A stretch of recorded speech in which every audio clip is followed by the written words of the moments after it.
Hey, good morning. We'll get started here. I hope folks on that are dialing in here can hear me fine. If you cannot hear me or can't see anything, there's a chat box you can send. I'll see the chat, and we'll know quickly if there's a problem. Excited to be doing this. We've got people here from, I believe, Michigan and Wisconsin online and some other places, including, I hope, New York State. I know we have some folks here,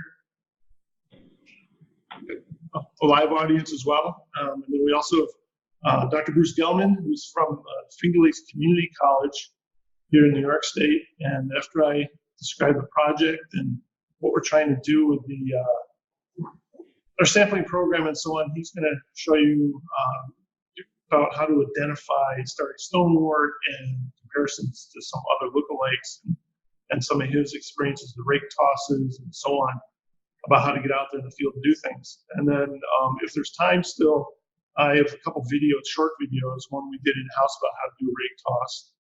And then one of my partners, Paul Skowinski out in Wisconsin, did a video as well about identification of Starry Stonewort and how to compare it to lookalikes, and we'll run that as well. So I'm not hearing from anybody, so I'm hoping everybody can hear me. Right. So I'm Dave Carr. I'm the project manager for Starry Stonewort Collaborative. The collaborative is based here at the Finger Lakes Institute and the Finger Lakes Prism. We're here in Geneva, New York. This project is a little bit unique for us. We're excited about it because, as you know, it's a Great Lakes Basin-wide program to look at Starry Stonewort. Just the basin real quick. We are here at Finger Lakes Institute, way over here in the eastern part. It's a big area, and so we need a lot of help. And that's why it's a collaborative. We've contacted any number of people to give us a hand, and I will get into that. As a little close up, the Finger Lakes region where we are, I have to shout out because we're here. It's our region. It's actually, here's your Great Lakes Basin. It's actually a sub-basin to the Great Lakes. So it's important to us, it's important to the region here as it is all over the Great Lakes Basin. So what are we talking about? Well, Bruce Gilman is going to get into much more detail. But Nidolopsis obtusa, Starry Stonewort. It's an aquatic macroalgae. It looks and acts like a bacterial plant, but it's not. It's an algae. Came from Eurasia originally. Was first identified in St. Lawrence River in 1978, I believe, and it spread throughout the Great Lakes Basin from there. And there's some images of how it looks. These bulbils, which Bruce will talk about more, these are their little reproductive structures. They're very star-shaped. If you can find some really nice ones like this picture. This is kind of how it gets its name. It's a nice kind of voucher sample shot here of it. And this is taken by another contact, Scott Brown, over in Michigan, underwater shot of big infestation, big pillow or meadow and stuff. And real quickly, this is as of February 26th. This is the USGS Non-Indigenous Aquatic Species Database, and this is what they show as of February for where it is in the region. And I guarantee there's more localized spots than this. Impacts are very similar to many invasive species. Very rapid, aggressive growth. Potential harm to the environmental systems, spawning areas, water quality, replacing native species, covering up the spawning areas, all these things. And of course, human impacts. Bruce can tell you stories. I can tell you stories. Probably the other folks here in the room with me can tell you stories about trying to get through a big, thick mat of this stuff in a boat. Fishing, you get your fishing line and your lures and everything caught up in it. And of course, any of the regions across the Great Lakes Basin are, lakes regions, and there's potential economic impact from all this. And this picture just came up again. Scott Brown from Michigan, he's a great guy. He was snorkeling recently, gave us this beautiful shot here, along with this one earlier. But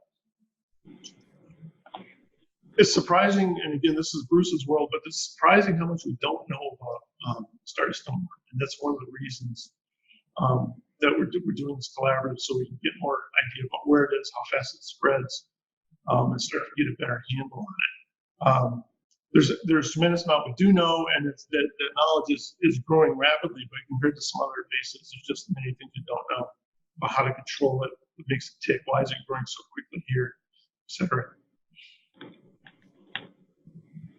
So real quick, the collaborative. This is a very brief description of collaborative, but this became it's a grant program, and this wording throughout the grant, but it makes like a nice kind of tagline for the program. We're trying to enhance the capacity of everybody that's involved, from experts down to resource managers to stakeholders and scientists, to be able to address Starry Stonewort and understand it, why it grows, how it grows, and ultimately, of course, controlling it, which is the ultimate goal. We came up with this little diagram. Finger Lakes Institute at the bottom, that's me. We're doing program management and facilitation and trying to make the connections with the collaborative. So everybody's talking and sharing information. We have an expert panel of 8 to 10 people that have been looking at Starry Stonewort for as much as 10 years or more, studying it, and they're covering outreach, control, and the actual biological ecology of the algae. They all have different expertise, and they've just been very helpful in actually driving this program. I mean, they've been very helpful giving us information, but actually helping us run the program. We talk to them. We have conference calls fairly regularly to just talk about how to move forward and what we should do. We have collaborators. That's more like 25 now. Collaborators are growing across the basin. Bruce Gelman's a collaborator here with us today, although maybe he should be on an expert panel. We can talk about that. He's giving me a look.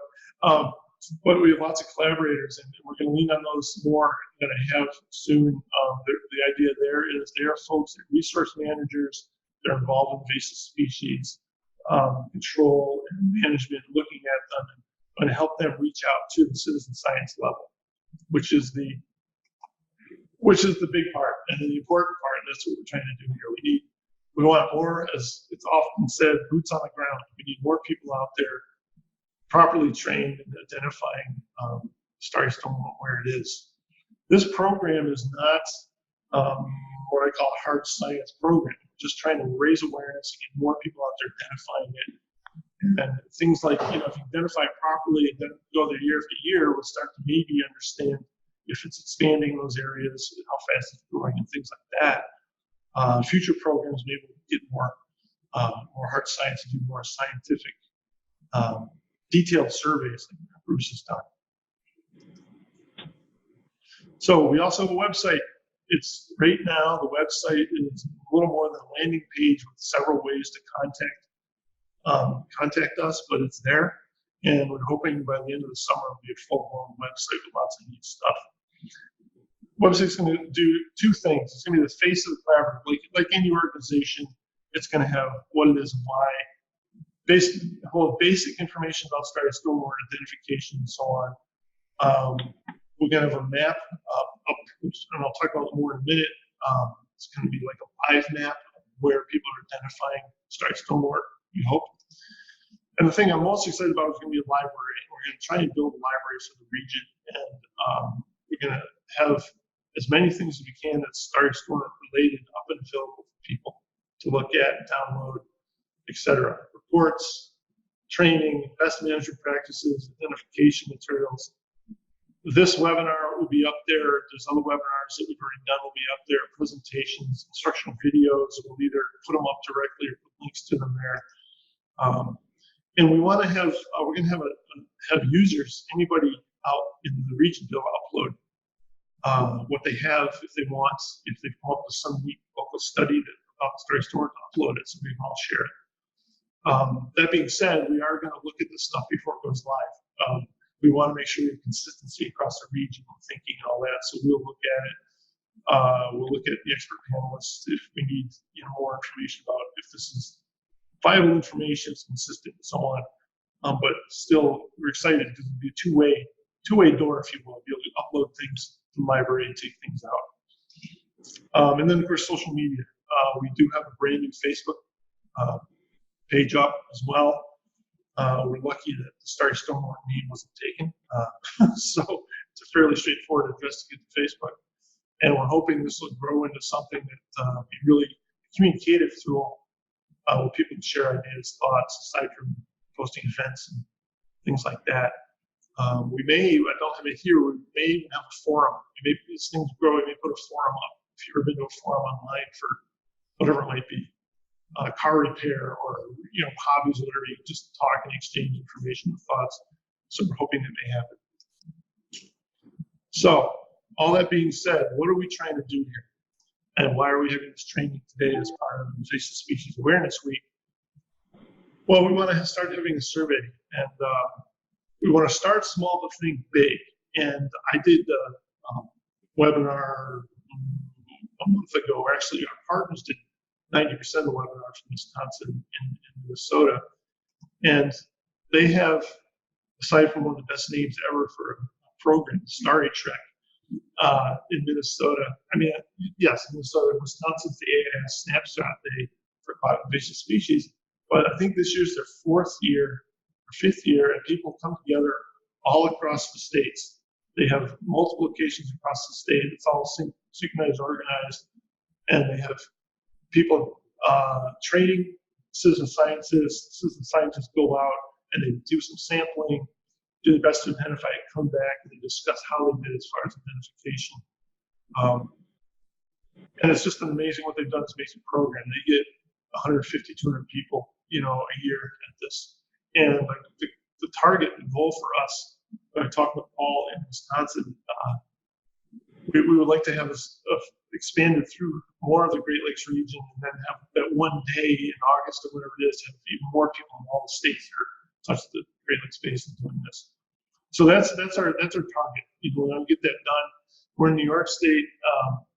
Interestingly, New York State's a little bit behind a lot of the other upper Midwestern states here as far as recognizing and studying Starry Stonewort. So of course I'm interested here, but there's other areas through the region that need this, and we'd really like to get this. This is the target, so we want to get to.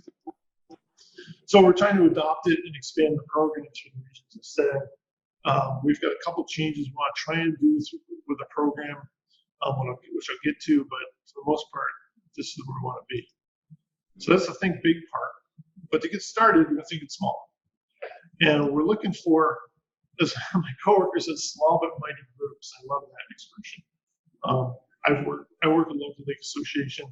I've talked to many of them, and it's amazing what you can do in a small group in a small location. So we want to provide training to those folks. We want to train the trainers as needed. And again, the challenge here is this is a Great Lakes Basin program. We're here in New York State, so we will make available training materials as best we can. We will talk to our collaborators, and they know people that are already fairly well versed in Starry Stonewort identification and sampling, and support them as we can. But we're just looking for good groups to go out there and do some sampling as soon as possible. This year, this summer, if we can. If not, we'll push ahead towards the fall and into next year. This is a quick picture of one year we did for another program. The sampling kit we've provided to organizations. There's a backpack and the rake there for the rake tossing, identification sheets and hand lenses, and a bin to sort through your invasive species you find or native species and so on. So we'll have a fair number of those we can provide to a group to get started.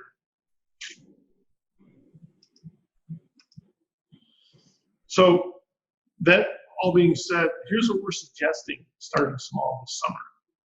And again, we're not trying to be tyrants and drive us down people's throats. We're just saying some suggestions because we really want, if we train people to go out there, we want to ideally get feedback if they've gone out after they've learned from us what they've learned, what they found. and so on. So we're suggesting, if you want to get involved, do rake tosses in a minimum of 3 locations on the lake, and every other week through the summer and into the fall. We're trying to keep that. It's pretty basic. It's not a lot. And we'll get into a minute the kind of information we're looking for to collect. It's not really complex. It's not strenuous. It's just pretty much what's there, and report on it. We want small groups of people. One, for safety. You're on the shore or in a boat. You want to make sure everybody's safe out in their lake or stream, but mostly lakes. And then there's also the depth. If you've got 3, 4, or 5 people out there, or 3 or 4, whatever it is, you're sharing information. Everybody's learning at the same time, and then you go back to the group and you get that depth of people that know what they have to do. Record what you find when you do your rake toss, and there's ways to do that. And you notice survey 1, 2, 3 is in red. That's one thing we're trying to encourage the use of in this program. Time will tell if people get into that. I'm going to talk a fair amount about that in a minute. We'll also put a Google form up on Google Forms if you ever use that, where you can just basically fill in the blanks online. And then, of course, we will have paper forms. We realize not everybody wants to get into using an application on their phone, which is what Survey 1, 2, 3 is. But we think it's a neat way to go. And honestly, there's a self-serving aspect there. If this takes off as we want, with many people across a very large region, it'll be an easier way for us to track what's happening and assess who's taking information, how they're doing it.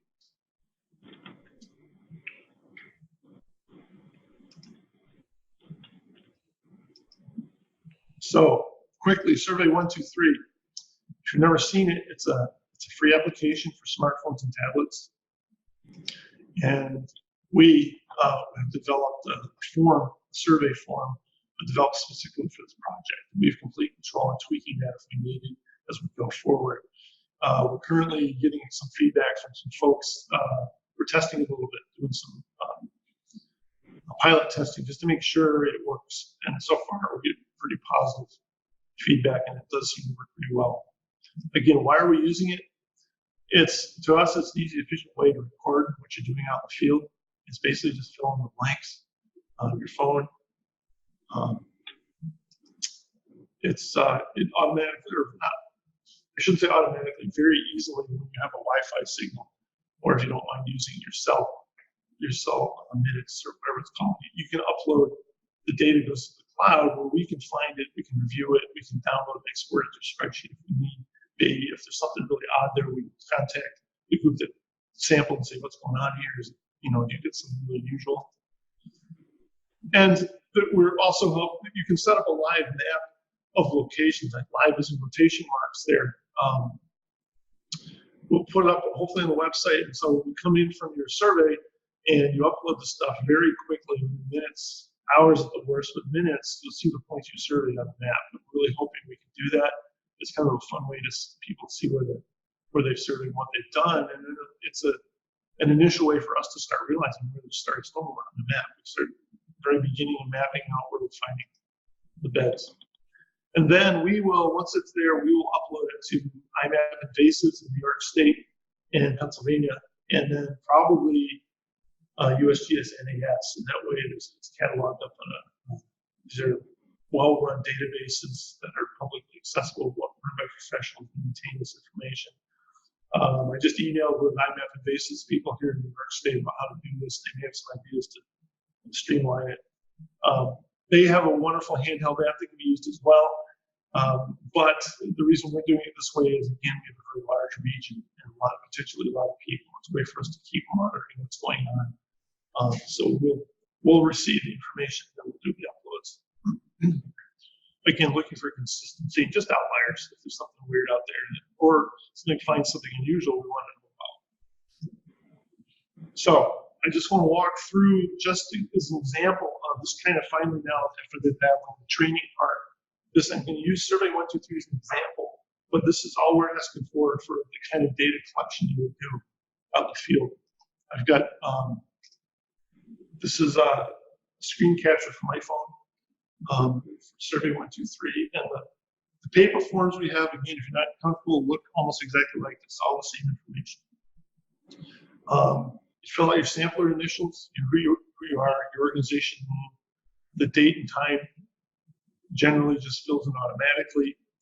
The only tricky part, which is kind of neat though, is the location. And the user doesn't need location coordinates to make this work.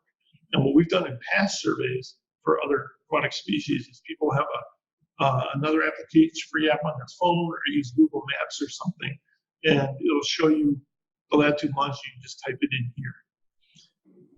The other better way, I'm hoping, we're still testing, but we're going to be done soon, is this map down here, which is a lot, I think, easier to use and a little more fun. So you turn these off and then go to the map. And then you pan and zoom on the map, and it'll actually, if you got a strong GPS signal, it'll default where you're standing with your phone. If you have GPS turned on your phone, it'll default where you are, and then you can move the map around, and you hit the check mark at the bottom, and it puts the meaning done. And it shows you where you are, where you're taking your sample.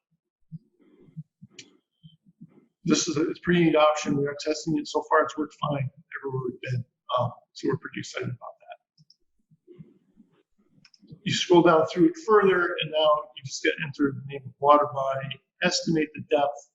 A meter is a little over 3 feet, if we remember that. So if it looks like it's about 6 feet deep, it's 2 meters. We're looking for just general. I can show you a rake here.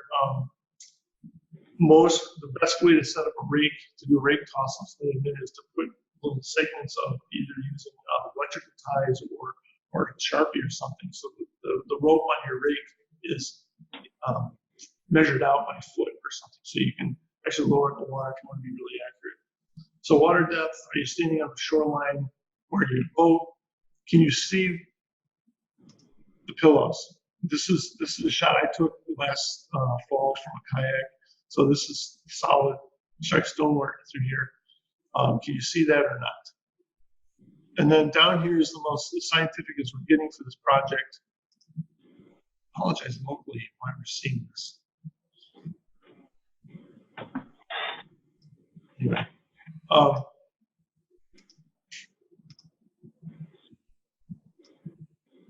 we throw it out and we want to say, you want to estimate when you throw the rake out and drag it back in, what's on there. You get 0, trace, sparse, medium, dense. You just click the one, your estimate. There's different ways to measure this. This is a common measurement technique. You just kind of estimate. This picture on this rake is, believe it or not, when I was doing rake tosses, it came back fuller than this. Some of you may know that if you worked with lakes that have Starry Stonewort in them. So this might be an armful instead of a dense collection of what's on the rake. And then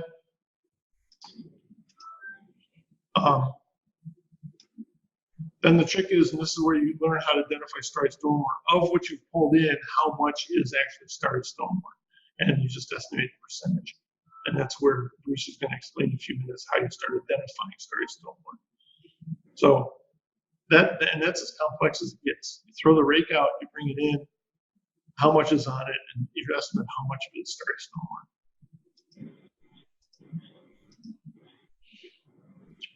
So this, I'm just going to show you, we're not asking people to do this yet. When we get lots of people in the field, we are going to ask for a voucher specimen just to make sure we're on target and people are identifying and collecting the proper thing. So if you were to hit yes, you'd say, yeah, I'm collecting a sample and putting it in a bag to bring back. I want to make sure that the name you enter here is the same name right on the bag. It's pretty basic. But at this point, we're not asking for samples. Again, if we get busy and as many people as would like doing it, will. Notes, anything usually you say, or anything you think might be helpful for us reviewing the information, and then you can take a picture. If you click on this and it automatically starts the camera on your phone, you take a picture, you can add pictures if you want. And we ask if you do that. Using paper forms, it still asks if you can take a picture of your sample, or you usually say you can email it to us. Then you click the little button down at the bottom when you're done, And there's a few questions they ask you about submitting this data now or later. There is and will be very detailed, more detailed instructions on how to use this application. We'll circulate as well if people want to do it. But it is a much more complicated than what I've just shown you. The first time you install it, there's a couple things you have to do and then submitting it. But it's pretty simple, straightforward. So again, there's a data sheet. I know you can't probably see it here very well, but these categories are all the same questions that are in the application. We'll make those available. Same thing is up in Google Forms. You can do this online as well. Again, that's easier for us in the long run, but you know, we don't want anybody to not participate. If they want to, they want to do technology. When using paper sheet, that's fine. We're just encouraging using Survey 1, 2, 3 if possible. So I'm almost done here, and we'll get Bruce up here talking about how to actually identify this, getting out in the field doing things. If you want to get involved, please contact us. Contact me.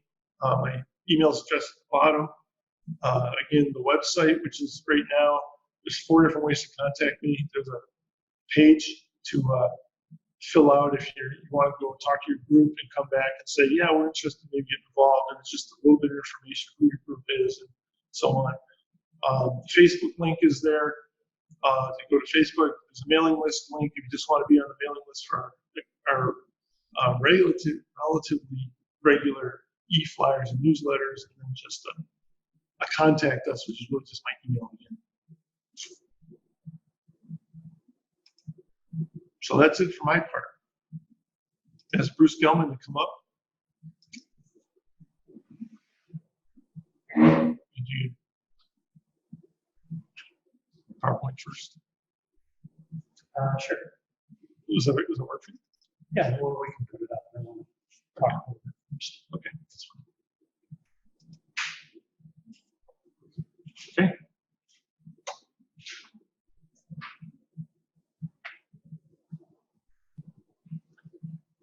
Thanks, Dave.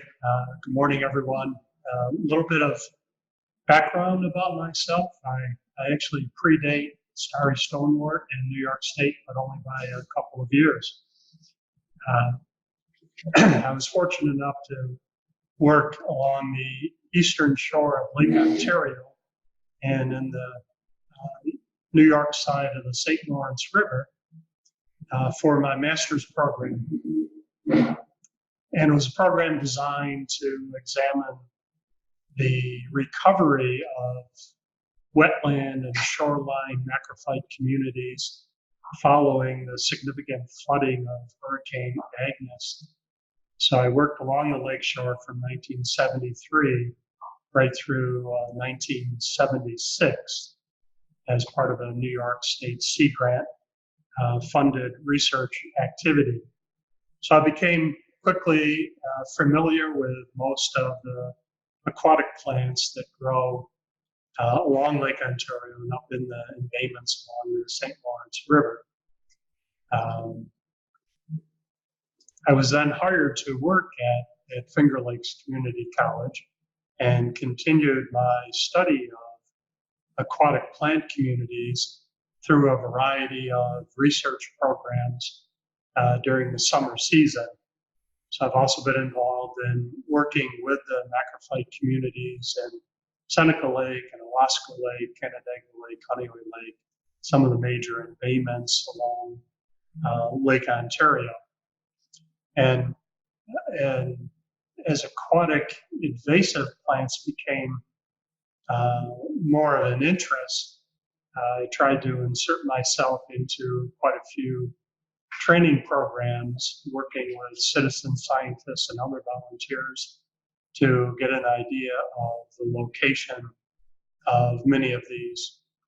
It was during one of those programs on Canandaigua Lake back in, I think it was back in 2014, that we were doing a training session. I was there just to observationally help if they pulled up things that were unknown. And sure enough, at the north end of the lake, in one of the rake tosses off of a breakwall, we pulled in a sample of Starry Stonewort. Now, I had been working in Canandaigua Lake at that point for close to 40 years and had never seen this plant in Canandaigua Lake. So here is a researcher, familiar with Canandaigua Lake, having done a lot of snorkeling and scuba diving, and yet during a public event training session, one of the other people running that session pulls up a rake that has Starry Stonewort in it. And I was surprised as the other participants in that workshop. So trained scientist eyes, not seeing it, public training session, all of a sudden there it is, really speaks to the value of having others involved from lake associations, college students that are just wanting to expand their knowledge base, participating in these types of sessions. It's really what early detection is all about. And then it gives us an opportunity to think about what kind of rapid response you can get involved with, working with lake associations and other groups to begin to understand the extent of Starry Stonewort and some of the potential impacts that it might have.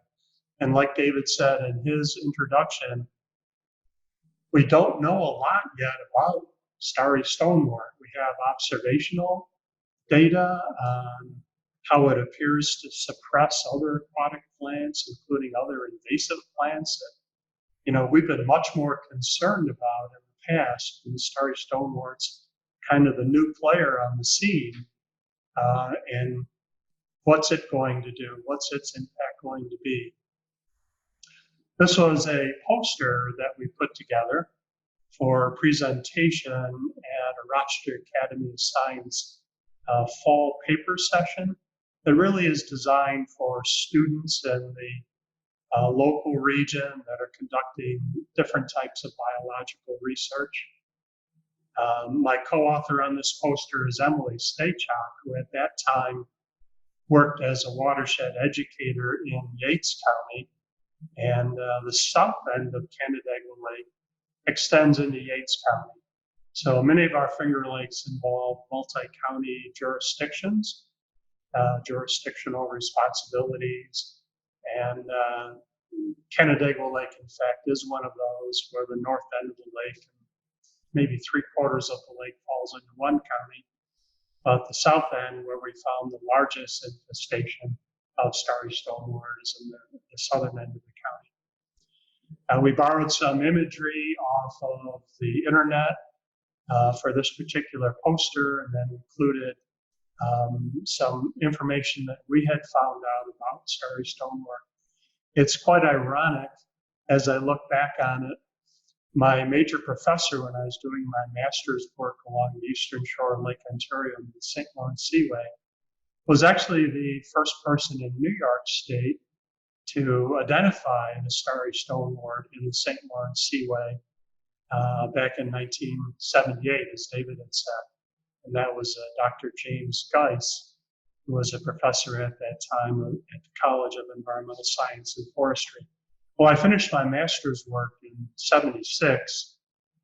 He and I and other collaborators did a winter navigation study the following year, but it was the year after that, as his interest continued in looking at wetland plant communities up in the Seaway, that he actually found this plant that was unknown to him at the time, and did the identification work on it to identify Starry Stonewort invading here in New York State.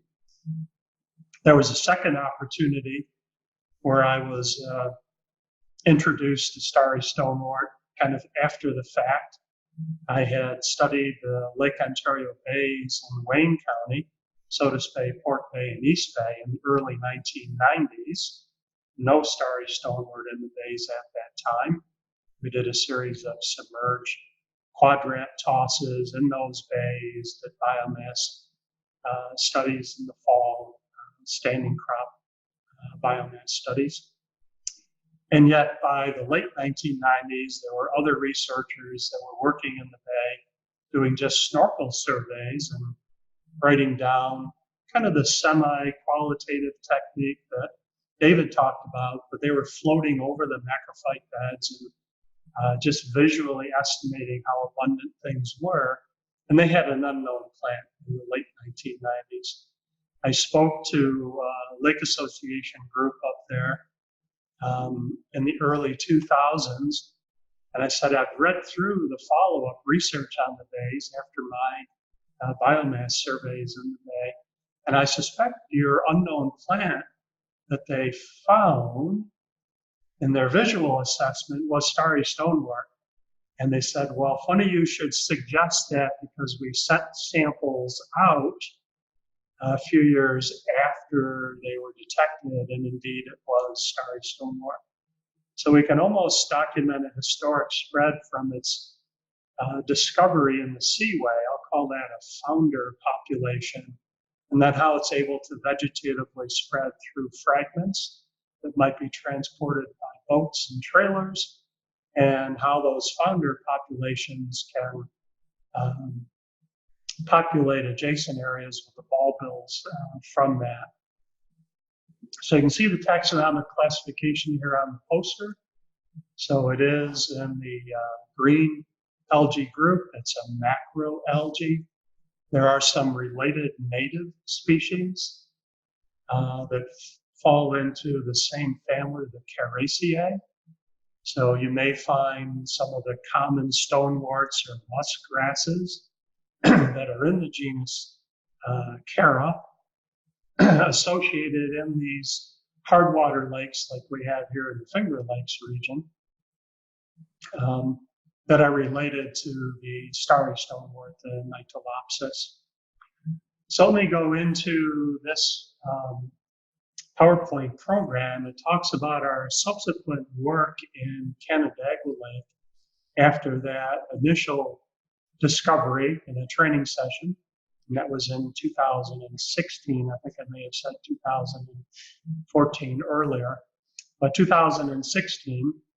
And we, a couple years later, had enough funding to be able to take a look at the extent of its spread from the initial discovery point at the north end of the lake. Let's see, hit the wrong side here. So in the fall of 2016, I guess our discovery was 2014. It took us 2 years to get the funding and then come back in with a rake survey proposal. And I have the good fortune of manpower available. We call that students.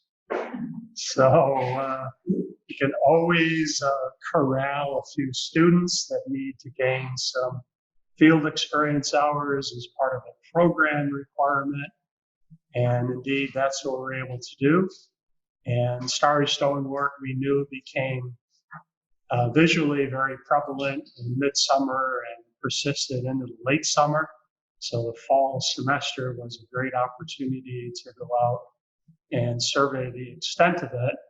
But we found we were missing other invasive plant species like curly-leaf pondweed. So we got some follow-up funding to go out in the early summer of 2017 and kind of map those things as well. So Canandaigua Lake is one of the 11 Finger Lakes. It's one of the western lakes, which do tend to be shallower than the eastern lakes where we're situated this morning, talking here on the shoreline of Seneca Lake at the Finger Lakes Institute, one of the deeper, larger, longer Finger Lakes. And the difference in the eastern and western Finger Lakes really is water depth and water volume. Water chemistry can be quite similar. As I mentioned, most lakes are hard water lakes. Now, Canandaigua Lake is about 15 and a half miles long. At its widest point is almost 2 miles across. There's over 30 miles of shoreline.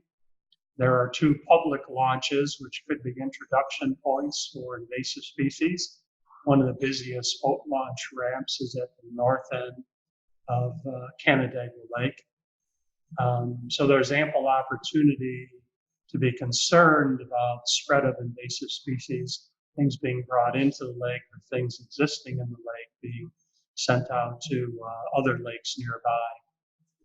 I work closely with our Canandaigua Lake Watershed Council, and they're a multiple municipality funded organization. They do have an active sampling program. I've in fact worked in their water quality sampling program for over 20 years up to my retirement just a year ago. So Kim McGarry is one of the technical assistants in that program, and I have to acknowledge her help. She was a boat companion and quickly learned the identification of many of the species of plants that we picked up in our rake toss survey. We had a lot of local volunteers from the Lake Association. I had students, I had ample opportunity to get a small but effective group on the boat. And the boat we use has a very large a very large flat hull, if you will. So once a rake toss was brought in, you could quickly sort it out to the different types of plants that were there. And then with the people that knew the identifications, we could estimate the trace, moderate, dense amounts, the same semi-qualitative categories that David is using on his forms. So we wanted to look at all of the different species that we found in our rake toss survey. We could compare that to some of the records that were in existence prior to this survey, because some of those surveys occurred a decade earlier, some of them dated back into the 1940s. Surveys have different intensities when they're conducted. They're conducted at different times of the years. So we weren't looking for a perfect match, but we were looking to see how our data compared to some of the qualitative assessment of abundances for these aquatic plants. We wanted to look at the phytogeography, that is, what's the extent of the plant species, all the different species we encountered along the shoreline. Were they growing at particular depths? And how abundant were they? By doing this work, we also then create a baseline of data that can be used in future rake toss surveys to compare the extent of aquatic invasive plant species, whether they're spreading. And out in those Midwestern states, good to see we have some people participating this morning that come from some of those Midwestern states. This Floristic Water Quality Index I'll talk about right at the very end of the program. And that originated in some of the Wisconsin and Minnesota lakes and then extended into some of the lakes in Illinois and Indiana and Ohio. So you can see the open hull of our boat, our college boat that we use here in our rake. Buy the least expensive rake you can find, sacrifice the handles, just cut them right off, tie that rope on. And because Starry Stonewort can occur in fairly deep water, we found it very useful to tie a float at the other end of the line. So if you toss it out from the boat, underarm toss only, make sure you've got a clear swing, none of your collaborators on the boat or in your backswing location. Give it a nice toss, make sure the line peels off from the hull quickly, doesn't get all knotted up, don't have it around your ankle. And hold on to the float at the end, but if you happen to lose your grip, at least it'll be floating on the surface and you can retrieve it so you can continue your work for the day. You see two rake heads are just put together with just tie-down straps. And so that works very, very well, very, very durable. I did have only one instance where I kind of had to catch my breath, and it was after saying, "Oh no." We were at the south end of the lake, Canandaigua Lake, and there's a little bit of a shelf there from sedimentation at the end of the mouth of a very large tributary coming into the lake. And I wanted to see if the Starry Stonewort was right on the edge of that drop off. So we were looking at the depth chart and said, okay, here's the drop off. Let's make a toss here. I sent the rake out. I knew I had about 30 feet of line on the rake, and it hit the bottom. There was still about 4 or 5 feet of slack. I could see that, and then my little buoy kind of floating where it was. All of a sudden, I saw the line go taut. So the head of the rake down on the bottom was actually right on that drop off. It was starting to slide down in. We had a second rake with us, which became our saving grace, if you will, and a very strong-armed student. Boy, he landed it right on the buoy, and we retrieved before it sank deeper and deeper down, kind of sliding down the edge of that drop-off. We selected locations along the lakeshore that we wanted to take a look at. We knew we had shoals at the south end and also up at the north end of the lake. And then the bathymetry of the lake, it gets fairly deep along the east and west side of the lake, just the nature, the elongate nature of these finger lakes and these glacial scour basins. And there were various points along the eastern and western side that have formed since the end of the Ice Age, and wanted to sample some of the embayments around those points.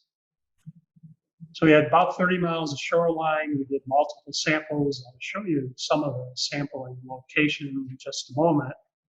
And at each location, depending on the variability in depth, we would stop in a shallow depth, maybe in a mid-water depth, or maybe at kind of the outer range of macrophytes, a deeper location.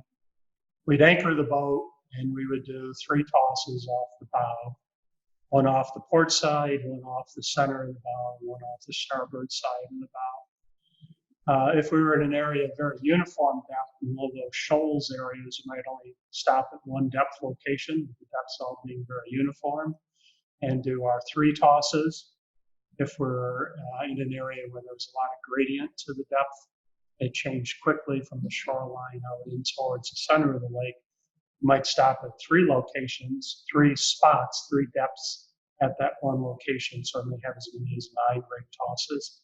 We always monitored the depth. That's very easy to do. In New York State, we have a citizen statewide lake assessment program, and all they've done is taken a standard Secchi disc and attached it to a tape measure. So one can reel it down, hit the bottom. It's working as a sounding device for the depth you're in. And you can read the depth right off of the tape measure. So it's really, really quick to do that. You don't have to kind of extrapolate if you're using a standard Secchi disc bought from a scientific warehouse company where you've got meters marked, and then you've got to estimate where you are between 2 meters and 3 meters.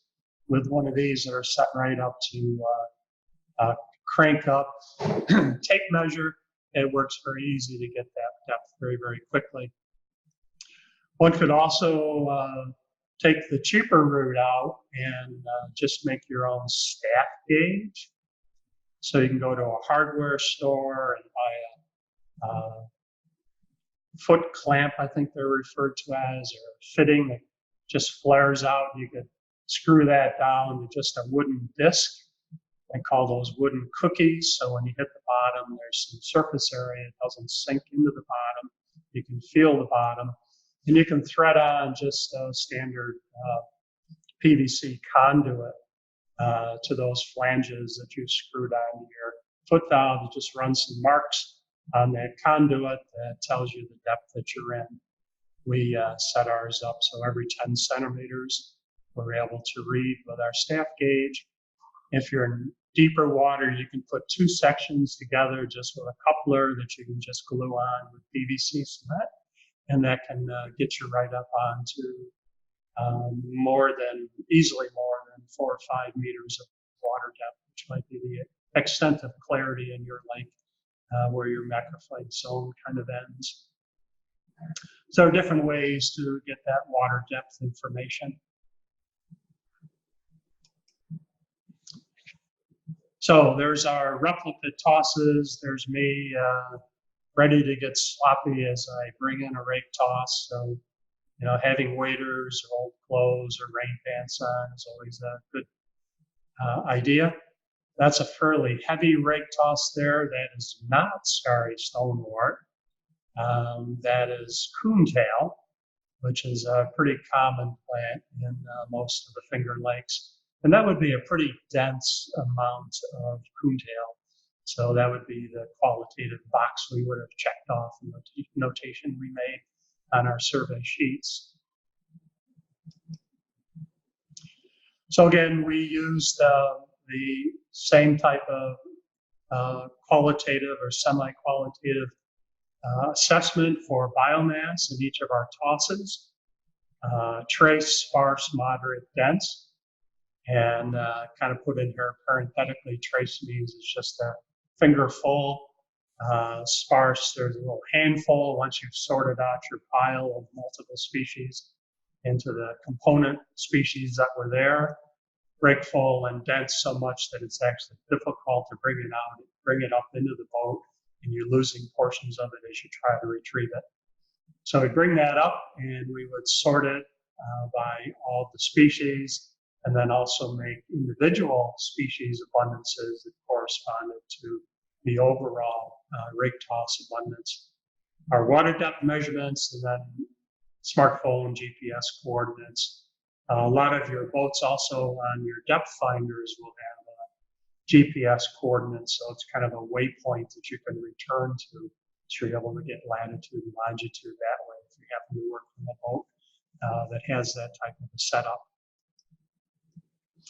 So there's Canandaigua Lake with its watershed boundary mapped out, all the tributary streams that have developed points going out into the lake, which were some of our sampling locations.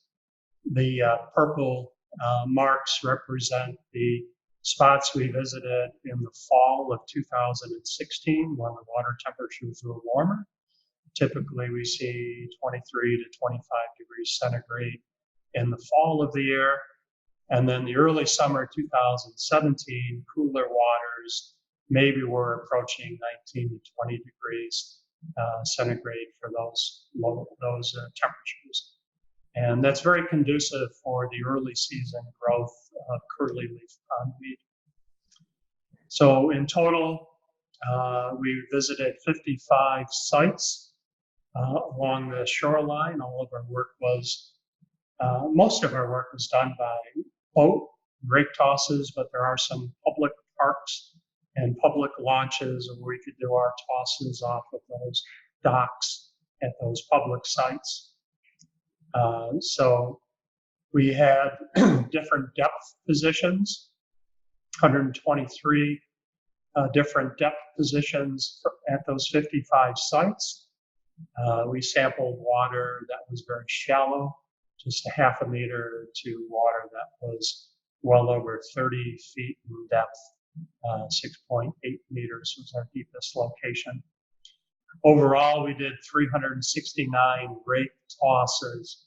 So that requires multiple trips out on the lake.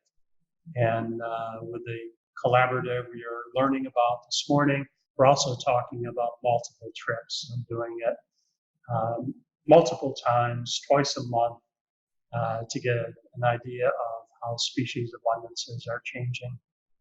Of our 369 individual rake tosses, we had 357 that had vegetation samples.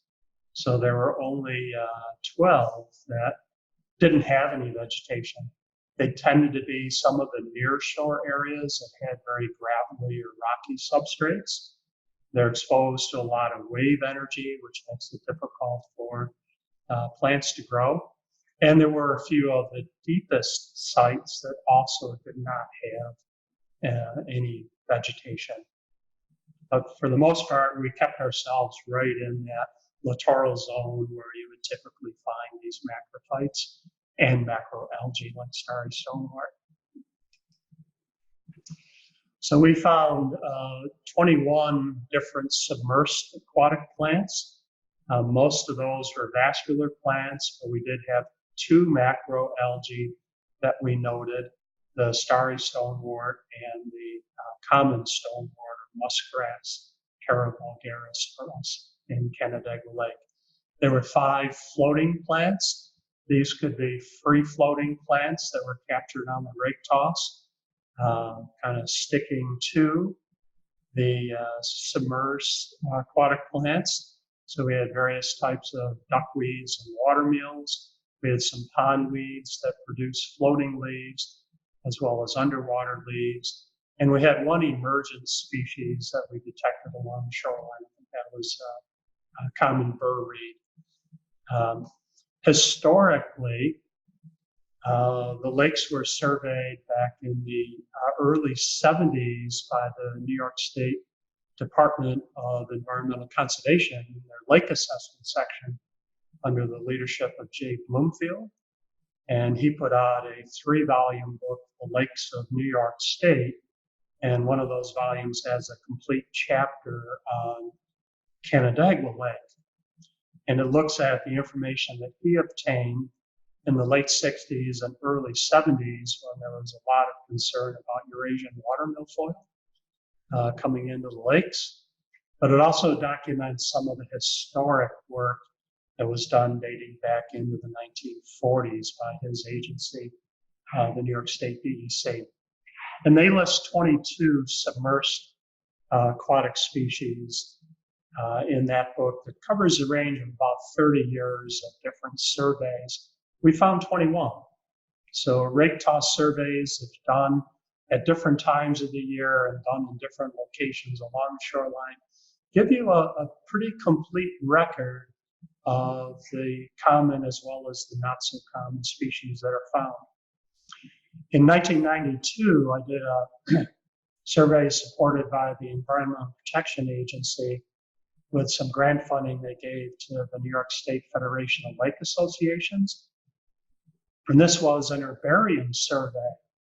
So again, it was a look at the herbarium specimens that people have made over the years from quite a number of lakes in upstate New York.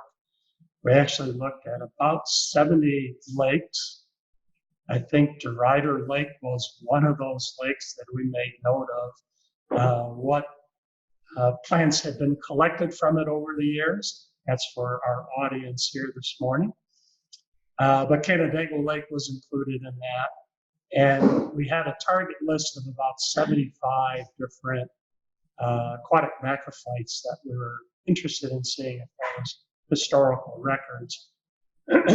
For Canandaigua Lake, that herbarium survey, which goes way back to the late 1800s and early 1900s, when you get to the big herbarium in Albany and the big herbarium down at Cornell University, as well as some of the smaller regional herbaria. But they listed 26 submerged aquatic plants. And we know that some of that historic record has been changed because there have been improved studies on the taxonomy of some of these plants. And so plants that were misidentified historically and then revisited on the herbarium sheets, maybe a notation that now this plant is known as. So there have been some of those changes that have come into play as well. But again, modern rake toss surveys give you a very good reflection of the composition of plants that are found in a lake. In Canandaigua Lake, our most commonly encountered aquatic species was the macroalgae common stonewort. And it was, as you can see, found in close to 2/3 of our rake tosses. Now, Canandaigua Lake is a hard water lake, so it's not surprising that this shows up. That's the type of water chemistry that it's able to ecologically tolerate. And it's a species that can be in shallow waters, some of those rockier locations in the nearshore environment, but it also gets out into deeper water as well. So it has a broad tolerance of water depths, as well as this preference for a water chemistry of a hard water lake. Now, you may find that these aquatic plants, if you are in a hard water lake, do get a gray crust on them by the end of the growing season. And that's just biologically precipitated marl that occurs on them. So they're getting CO2 from the water in the form of carbonates, and it ends up being kind of obtained from some of the bicarbonates in the water, part of the water chemistry once again. And then these plants get this calcium carbonate scale if they've been photosynthesizing for the entire growing season. So it's really prevalent at the end of the year, and you will notice that. It's not unlike the scale you get when you heat up water, hard water in a tea kettle, and you drive out some of the gases in the water, and you get a scale buildup over time. Southern naiad was our second most abundant species, followed by some of these other common species. To anyone that's done rake tosses or looked at common species in a lake, Elodea. For us, it's Elodea canadensis, eelgrass, especially at the end of the growing season when it becomes very prevalent. Eurasian water milfoil, stargrass, kind of fill out this most commonly encountered list of species. So there's the common stonewort. It's relatively small. It has branch whorls that extend out. You might think of it as a bit of a look-alike, but the starry stonewort is larger.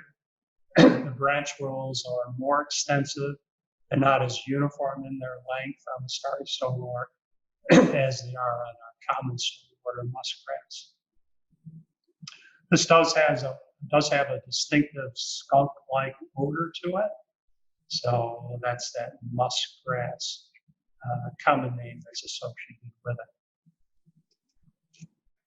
In terms of the aquatic invasive species, our focus here in New York State during this week in July, Eurasian water milfoil was the most common invasive species in Canandaigua Lake. Just over a third of our samples contained it. Starry stonewort was now rapidly becoming a problem after its initial discovery in 2014. Here we are just a couple of years later, 2-3 years later, and it already was found in almost 20% of our rake tosses. And curly leaf pondweed, because we did go out the following spring and early summer, we found that in about between 7 and 8% of our rake tosses. Now, these percentages are just based on frequency of occurrence, not the actual biomass. So when you're working with lake associations and other citizen volunteers, often the perception is something is very common because it seems to be very dense where they encounter it. So mine's based on whether we saw it or didn't see it. So presence, absence we use for these percentages. But if you ran into starry stonewort, you never found just a small stem of it down on the bottom. You always found large amounts of it. So that perception in the public community is that it's very, very dense, and indeed that's true. But the overall occurrences of it, just presence, absent data, gives you the percentage you should find here. You can see again here the bulbils that it uses for vegetative spread. So if you happen to rake toss an area and you bring up some sediment along with the aquatic plants, because you rake pretty successfully along the bottom, take a look at that sediment as well. If you're tossing earlier in the season, you may not find a lot of growth of starry stonewort yet, but you may find those small star-shaped white bulbils down on the bottom, and you may have brought some of that sediment up in your boat along the living aquatic plants that you brought in with your sample. The Bulbils will initially have a fine filament-like thread that emerges from them. It looks like white monofilament fishing line. So you may be just kind of handling the sediment, looking at, oh, there's some fishing line. Could very well be that's that thread-like filament. Follow it down and you may find the bulbil at the base of that. And that's how the growth is initiated from that bulbil. You may find quite a few bulbils on the lake bottom. With a rake toss, you're covering quite a bit of distance along the bottom. As you tossed it out, your full rope length, and then you're dragging it and retrieving it back into the boat. I know using a bottom dredge, a Van Dorn sample for sampling hard bottoms, or if you use an Ekman dredge for soft bottoms, you can get quite a few bulbils when that dredge closes on the bottom. You retrieve it, just kind of screen through it, screen on the bottom of a bucket or a wash frame, get the fine sediment through, and things that are larger like these bulbils just kind of jump right out at you. And you can get an idea of how many there are on the bottom. Don't be surprised to find, in terms of, I guess you could extrapolate it to a square meter. Some areas of dense populations, you may find over 100 down on the bottom per square meter. So in terms of Eurasian water milfoil, which was noted in Canandaigua Lake back in the 1960s, it's pretty widespread. It continues that distributional abundance in the lake. The shoals at the north end, the top of this figure that's here, and the shoals at the south end down towards the bottom. It's pretty common there, but it's also associated with some of the embayments along the points where you have a very silty substrate that's brought in during high storm flows along those points. Starry Stonewort up at the north end, where it was initially found, we found it in much greater abundance down at the south end.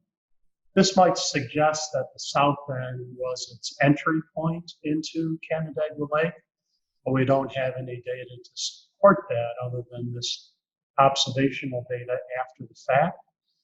We estimated it covered probably about 30 acres of the lake bottom in 2016 in the fall of the year. And it extended up that major tributary that flows into the lake, as well as in the shallow area at the south end of the lake. So you might want to target your survey work to some of these slow-flowing, silty bottom tributaries that feed into your lake, as well as out into the lake environment itself. So for us, that tributary it's known as the West River. You can see on the screen here, the West River actually flows south. There is one point where it turns and flows west, which might be the origin of the name. And then it flows north and it feeds right into the lake. This is an extensive wetland that exists on the south end of the lake. And it's frequently traveled by people in canoes and kayaks.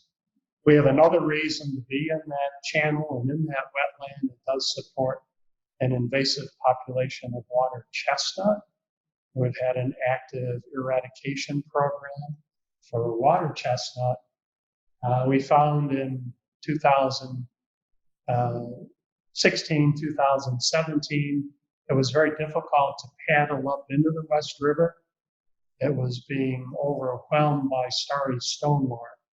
The river is shallow, only 4 or 5 feet in depth, and the habitat space below the surface in the water was completely occupied by Starry Stonewort, and it actually was growing about 6 inches out of the water, up into the air, and just kind of laying across the top of the water. It very effectively was cleaning the outside hull of the canoes and kayaks and making it very difficult to paddle. It was so dense to get into where the water chestnut population was to start hand pulling as part of our eradication program in there. It in fact was so dense in the shallows out at the mouth of the river and out into the lake. This was an area that I had worked in previously doing some transect lines and biomass surveys. It was an area previously dominated by curly leaf pondweed and Eurasian water milfoil. And now it was dominated by Starry Stonewort. And the Eurasian water milfoil that grew mixed with the Starry Stonewort actually looked to be in a very sickly condition, again, suggesting it was being outcompeted for that habitat space by the Starry Stonewort. The clarity of the water, and again, this is just observational data, the clarity of the water seemed to be improved over some of our historic Secchi disc readings at the mouth of the West River.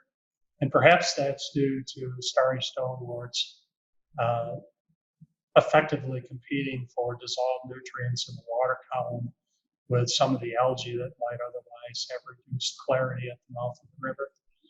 But that's just observational data and would be worthy of more organized scientific study with a good protocol to follow to look at that possibility. Curly leaf pondweed in our spring survey was noted again at the shallow end of shallow waters of Canandaigua Lake, north end and south end of the lake. And then there are a few larger embayments where it did show up.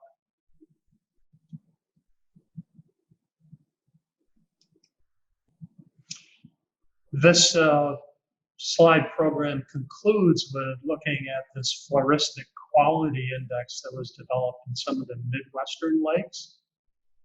And it's similar to looking at many of the critters, those macroinvertebrates that live in stream environments, where they've been training even middle school aged children to look at water quality in streams based on the insect populations that are supported in those streams.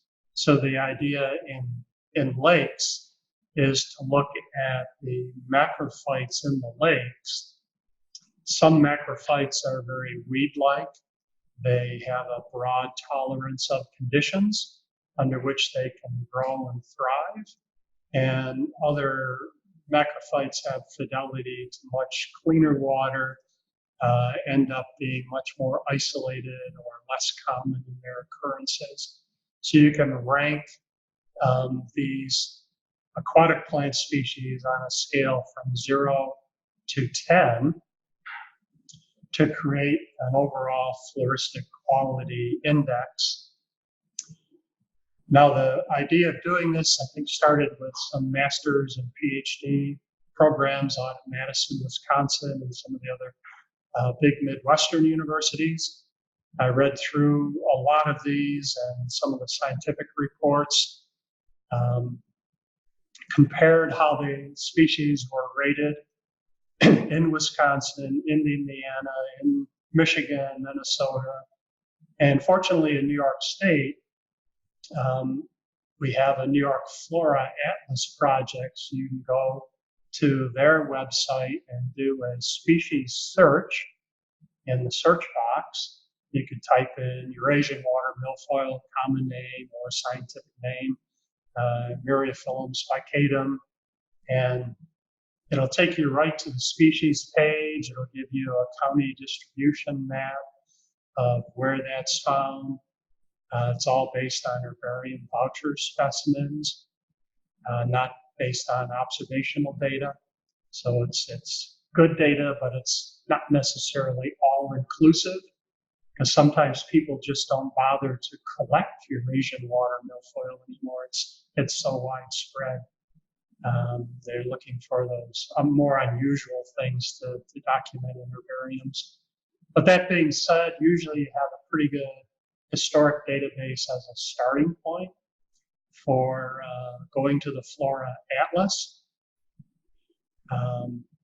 And what's nice is all of the species will have a coefficient of conservatism right there in the file in the atlas.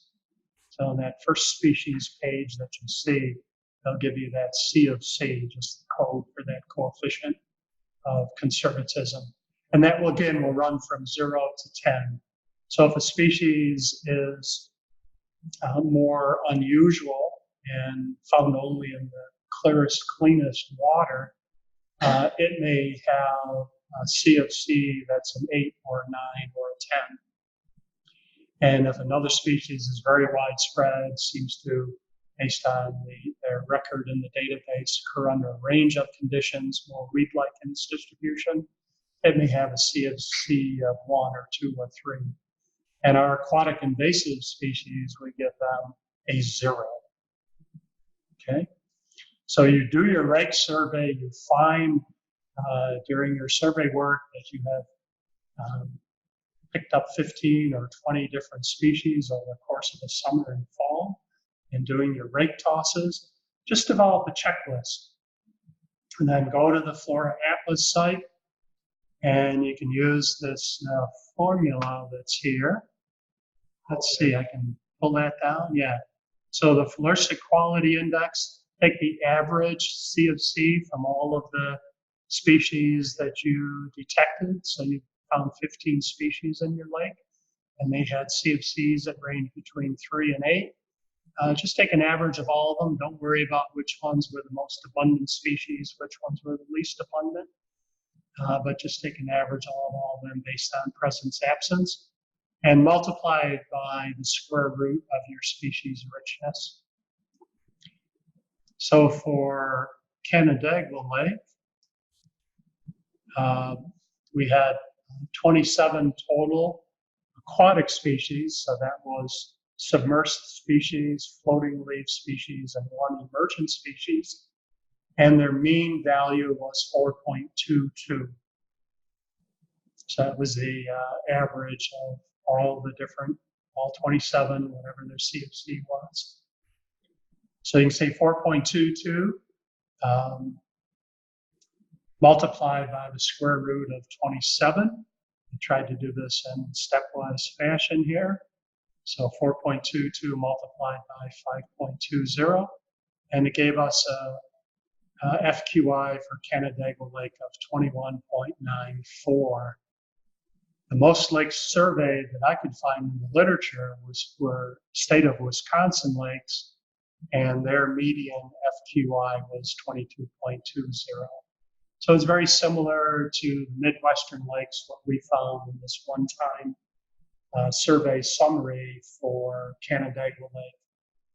Now, what's nice about this is, say, 10 years from now, we have another group of collaborators that are going out to resurvey the lake and do a series of rake tosses. We can now compare their information to what we found in the 2016-2017 sampling years. So it gives you, again, a database point to compare to in the future. And it's a very simple calculation that one can go through.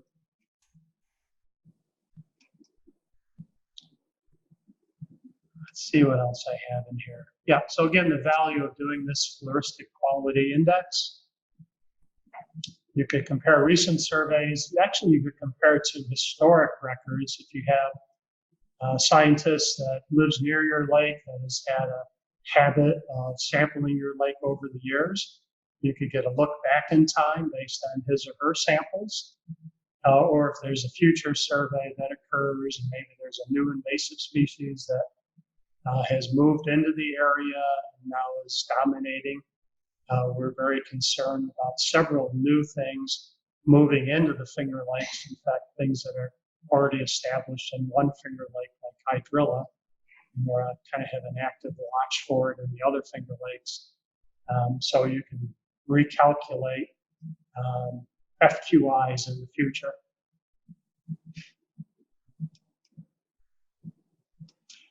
There's other ways you can analyze the data too. Remember, you were doing those kind of semi-qualitative abundance ranking categories. So you could determine in any one year what was the most abundant plant. For us in our 2016, 2017, it was common stonewort. Okay, it was most frequently encountered. It also, I haven't shown abundance data, but it also happens to be, by abundance, one of the leading biomass plants in the lake. So you can work up the data in different ways depending on how much spare time you have in the off season to look at that data that's been collected. You could work up depth distribution profiles for each of the species as well. Okay, so that's another thing that could be done with those common plant species. And that kind of brings this part of the program on sampling techniques and a few kind of side points. Put a buoy on your reg toss rope, things like that I found to be very, very useful and very, very helpful. Starry Stonewort is a species of macroalgae related to many native species in Wisconsin.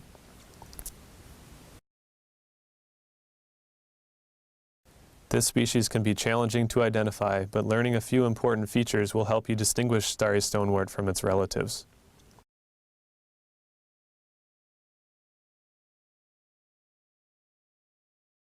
These algae have a simple body plan consisting of a main axis, which you could consider the stem. For simplicity's sake, we will just use the word stem in this video. Around the stem are whorls of branchlets, much like the whorls of leaves you would see on other aquatic plants. A key feature of Starry Stonewort, and probably the easiest to look for, is the presence of star-shaped bulbils. These are produced on clear threads in the sediment, which look like fishing line. A small number of native species will produce bulbils too, but these are generally round like tiny snowballs. Starry Stonewort bulbils have many points or lobes. Starry Stonewort is very large compared to most other macroalgae in our region. Notice the size of these native species compared to the nickel in each photograph. Then look at the Starry Stonewort. It is several times larger in diameter than most of our native species. Starry Stonewort produces small orange balls along its branchlets. These are the male reproductive structures called antheridia. So far, only male Starry Stonewort has been observed in North America. This means that there is no sexual reproduction occurring, and therefore no viable seeds are being produced. Without females present, Starry Stonewort can only spread by bulbils and fragments of itself. Starry Stonewort is likely to be confused with several native species. The most commonly confused species are the muskgrasses, also called chara. However, all of the common chara species have long cells running up and down the stem, creating a rough or textured feel. The stem of Starry Stonewort is smooth. Species of Nitella can also look very similar to Starry Stonewort. The branchlets of Nitella always fork at the ends, producing 2 or more equal length parts. The branchlets of Starry Stonewort may appear to fork, but what you see is actually a long bract coming out of the branchlet. Since these bracts are often only on the upper branchlets, you can look further down the stem where the branchlets don't have any forks or bracts. When Starry Stonewort is removed from the water, its stiff branchlets tend to remain in the same position. Species of Nitella tend to be very relaxed and droopy when they are out of water. Sago pondweed is a common native species that can look somewhat like Starry Stonewort. However, notice that its leaves alternate left and right on the stem rather than being in whorls. It also produces many large seeds on long stalks above the plant, which Starry Stonewort would never do. Horned pondweed has opposite or whorled leaves, but will never produce bulbils, and the leaves are very weak and delicate. It produces many clusters of 4 banana-shaped seeds along the stem, which it typically holds throughout most of the growing season.